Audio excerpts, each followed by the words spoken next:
What's up guys, my name is Gareth Emery and welcome to Make It Happen, how to make it in the music industry. Coming up on today's show, 3 life hacks to start being more successful right now, how to send your demo to a record label and actually get it heard, and a very tough question to ask yourself. This is Make It Happen, episode 1. Let's do this.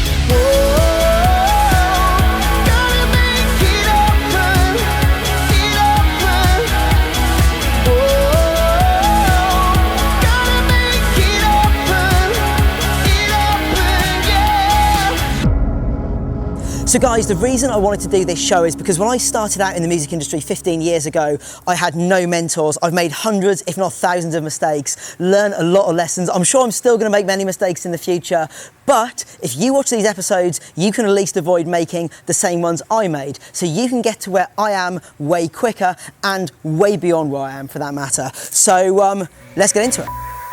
What are 3 things you can do to be more successful right now? Number 1, focus on one thing a day. Focus on one main task a day. Guys, this sounds so unbelievably simple, but it will change your life if you do it. My last album, 100 Reasons to Live, got done in 2 years. The one before, Drive, took 4 years. Why? Because I focused on one key task a day. Here's all you have to do. The night before, write down what you need to do the next day to move yourself forward. The next day, you wake up and you fucking do it. Otherwise, you're gonna have a task list of like 100 items. You don't know which ones are important and which ones are not. You'll probably do the unimportant ones because it's way easier to do that. Or you'll have no task list and you'll be dragged around by the day. You'll reply to some emails, you'll go on social media, you'll go and get a haircut, you'll walk the dog. You've done a million things, but you don't know which ones are important or not. So yeah, focus on that one task a day because the effect is cumulative. If you do that 7 days a week, 4 weeks a month, 52 weeks a year, all of a sudden, once you've put in a few years, thousands and thousands of times you've done the most important thing every single day, it mounts up and you suddenly find you're moving forward in a big way. One task a day. Number 2, fill your head with the right stuff. Guys, you have to fill your head with inspirational shit that makes you better, not stuff that wastes your time and makes you worse. It's kind of the equivalent of putting shitty fuel into a car versus putting good fuel in. If you put good fuel in, you get good performance back.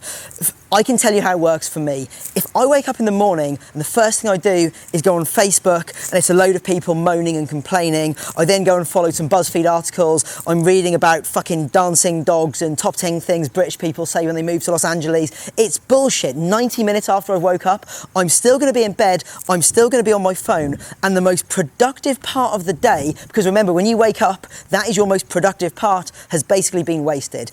Get out of bed and put something positive in your head, whatever that is. Read Sound on Sound magazine. Go and look at some shit that you want to buy. Go and look at Madison Square Garden if you want to play in Madison Square Garden. Listen to some inspirational podcasts, maybe this one. There's many others out there. MFCEO is amazing, Gary Vee is amazing, Tim Ferriss is amazing. Put something in your head that motivates you to succeed instead of the same old shit everyone else in the world is consuming. The difference will be massive. Inspirational shit in your head. Trust me. Number 3, stay off emails and social media in the morning. Guys, I could talk about this all day long. I'm so passionate about it, but I'm going to try and be brief. You have to get the fuck off emails and social media before you've done that one key task of the day. Do not access your emails and your socials first thing. It is the worst thing you can do. Let me explain why. If you start your day and you go on emails and you receive some bad news, you've got a problem you've got to solve, it's going to be in your head for hours afterwards. The same goes with social media. Don't let other people get in your stride and get in your head before you've done the shit that you want to do that day. It happens to us all. It happens to me. If I wake up in bed, I go on Twitter, I read something that pisses me off, that's going to be bouncing around my head for 2 or 3 hours afterwards. So don't even look at it. Phone on airplane mode before you go to bed. Wake up. Get the one key task you have to get done that day done. Then go on Facebook, go and fucking read BuzzFeed for 3 hours, go and sit in your email box replying to every fucking email. It doesn't matter, you have won the day. But remember, don't start with emails, don't start with socials. I cannot push that point home enough. Okay guys, now I'm going to take some of your questions that you've sent in via social media. If you want to ask me a question for the next episode of Make It Happen, hashtag Make It Happen. Can we get that put up on the bottom for the guys? All right, let's do it. Moritz Lederer sent in via Snapchat. Should you go to university to learn production or sound engineering, or should you get work experience? My advice would be don't go to university for sound engineer work, just because I don't know anybody that's done it. I mean, when I look at people who are making electronic music, because that's my field, I can't speak for the whole music industry, virtually nobody has been to university. It's all been self-taught stuff. There's just so many amazing resources out there where you can learn how to produce music. Sound on Sound magazine, Gear Sluts, KVR Audio, all the tutorials on YouTube. I just wouldn't suggest going and learning it from like a formal institution. I'd say just teach yourself. That's what we've all done. One caveat, if you do get the opportunity to work with somebody that really knows what they're doing, so say for instance Zed is looking for an assistant studio engineer, yes, you go and take that job because you get to watch a master in the field, see the way he makes music. There'll be loads of lessons there. But in terms of going and paying for a course, no, you don't need to, just do it yourself. Ifixer via Twitter. What is the best way to send your demo to a record label? I think I actually answered this one when I did my recent Reddit AMA. I kind of wrote out a little template that people could use. Can we link that up so they get it? Just to summarise, low barrier to entry, low amount of information. Don't give your life story. These A&Rs are so overwhelmed. They get thousands and thousands of demos every single week. Basically, hey, here's my name, here's my demo. If you have some relevant credentials, i.e. you've signed to other labels they may have heard of, or big artists have played your tracks, put that in there. If you don't have it, no issue at all. And again, low barrier to entry. Don't make them jump through hoops. Don't make them enter a password. Don't attach it to an email. That's really annoying. Send a private SoundCloud link. Downloads enabled. That's it. I think a lot of the guys listening will already be doing that. For me, that kind of seems fairly obvious. If it isn't obvious, that's great that they've You're learned saying my answer's not good enough? No, I'm not saying it's not good enough, but I like to see this show as like really giving some Okay. So we want value. some more for people that are watching the show. Just is there another interesting way that people can get themselves noticed, or get their demos into influential hands? Really. Okay, let me think. All right. One thing I'm going to suggest for people watching this show.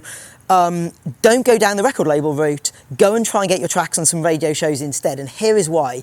My record label releases 12 tracks a year. My radio show contains 15 tracks every single week. So we release 12 tracks, we play on the radio show the best part of 1,000. What that means is it's way easier to get me to play your track on the radio than it is to get me to sign your track. So don't go down the record label route at first. Send your tracks as promos to the biggest artists in the world. Very easy to find their promo emails. Just send them a tweet, yo, want to send you some promos, what's the best email to send to? And the chances are, if you're any good, you'll get some play on their radio show. And then when you start sending to labels, you can already go, hey, here's my demo, guess what? Tiesto played my track, Hardwell played my track, Above and Beyond played my track, you're already in a great place. So much easier to start there than sending it to A&Rs. And where would people find the promo emails to actually send in these tracks to these big I'd guys? suggest on Twitter. I mean, if anybody tweets us and says, hey, we want to send you a promo, we always tweet back, promos@GarethEmery.com, ask on Twitter. One other one I've just come up with, which I've never tried, but I think it could be interesting, tie up with a manager. And I don't mean sign a management deal, I mean just find like a small manager who can help you get your demo to the right ears. So go and look on SoundCloud, find somebody doing something very similar to you, look who manages them. Every small artist has their manager's email address on their SoundCloud. Drop the manager an email, go, yo, here's my demo, I need a bit of help getting it heard by record labels. If your demo's any good, a lot of small managers, without doing any sort of management deal, will send it to some of their friends that work in record labels. That means it's definitely going to get heard because it's coming in from a trusted source. And if you end up signing to the label, they'll either take a cut on that deal, or maybe they'll just do it to be nice. And if you blow up, you're probably going to go to them for management. So I don't think many people go down that route. So start on SoundCloud, find some managers, hook up some relationships there, and immediately you're going to be coming into the record labels from somebody with trusted credentials, and you're out of that pool of like 1,000 unsolicited demos that come in every week. PJ_tips via Snapchat. I really want to become a famous DJ, however I am worried about leaving my day job. I've also heard that it can take many, many years to get success, and therefore I'm worried about whether or not I should take the risk or not. Wow. This is a really difficult question for me to answer without sounding overly harsh, so I am just going to be harsh. I probably think you shouldn't go ahead because I'm not sure you want it enough, or maybe you're not willing to accept the sacrifice that you suddenly have to make. My personal history, I started playing the piano when I was 4 years old. I started my first band when I was 12 years old. I got my first record deal at 22. 10 years from starting my first band. And I think one of the things you have to accept if you want to go down this route is the uncertainty. You have to be willing to work every single day, and you never know when that deal is going to come. You never know when that break is going to come. It may never come. I'm sorry, that's the brutal truth. I know people that have tried for 10, 15 years to make it in music. It doesn't work out. They go back and get a job. I also know people that tried for 10 years and then it happened and now they're millionaires. So you just need to take that leap into the unknown. Nobody is ever going to guarantee, put this much time in, put this much effort in, it's going to work out for you, because I'm sorry, it's a brutal industry and that's just not the way it works. However, if you do want enough and you're willing to take that jump into the unknown and you follow the advice and tips and strategies I'm trying to give you here, we can make it happen a lot sooner for you. And I genuinely believe if you listen to what I've got to say, you may end up making it or getting a deal in 3 years rather than 6 years. But again, you've got to accept it may never happen for you. You try as hard as you can to make it happen, but there's always going to be a leap into the unknown. It's fucking tough. And as for the person that asked, maybe you just don't want it enough. So guys, that was Make It Happen episode 1. Let me recap the 3 most important points. Number 1, work out one thing you need to do tomorrow to win the day and focus on that. Point number 2, fill your head with inspirational shit that's going to make you better, not drivel that's going to make you worse. Point 3, ignore your emails and ignore your social media until that one thing is done. That is what I'm going to be doing tomorrow. So if you go and do those things as well, we're playing the same game. We're going to be moving in the same direction, which is forwards. My name is Gareth Emery. Thank you very much. Hashtag Make It Happen for your questions for the next episode. Go and fucking make it happen. I believe in you. Thank you.